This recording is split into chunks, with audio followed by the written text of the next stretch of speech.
لکه شمالي وزیرستان سره زما خبره اوس یو دوه ان جی او سره شوی دی، خو تاسو خو پیژنئ چې شمالي وزیرستان کې لږ سکیورټي ریسک هم شته او د ان جی اوز تاسو پښتو خبرې کولای سو دلته بادشاه خان ټرست په حواله باندې کراته وای تاسو نن داسې کومې مرستې را رسولې دي او دلته په تعلیم شو تاسو په خپل څومره دلچسپي لرئ؟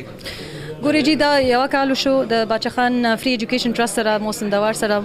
موږ یو ځای بس کار کوو او د دې تعلیم خبره داسې ده چې دې ټول ماشومان خو په خپله وایي چې موږ ته تعلیم ورکوي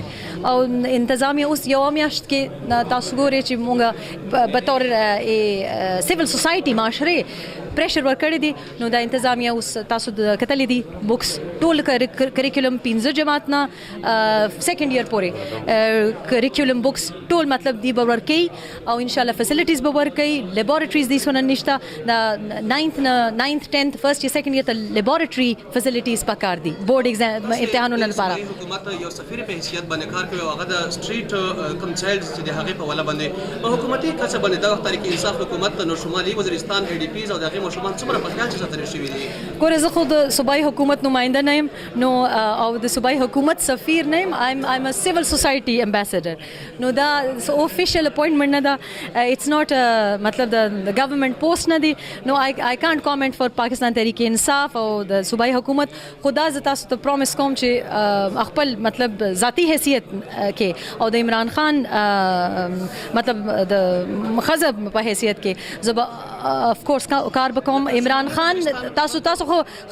تاسو ته به یاد وي چې دا اپریشن کله چې شروع شو نو خان صاحب یوازې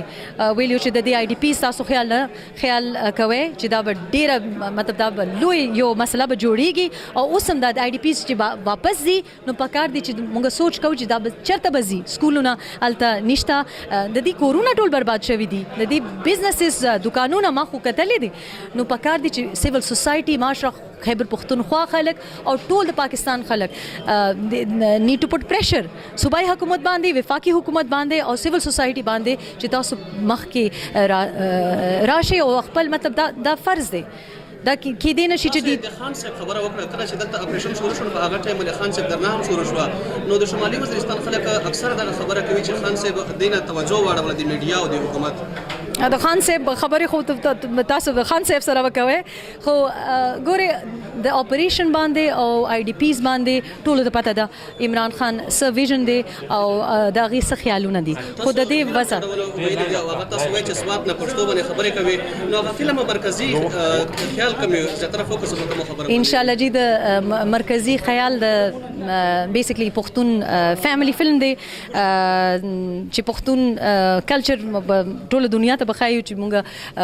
ټول دهشتګردان نه یو او مونږ ښه خلک یو او خپل چې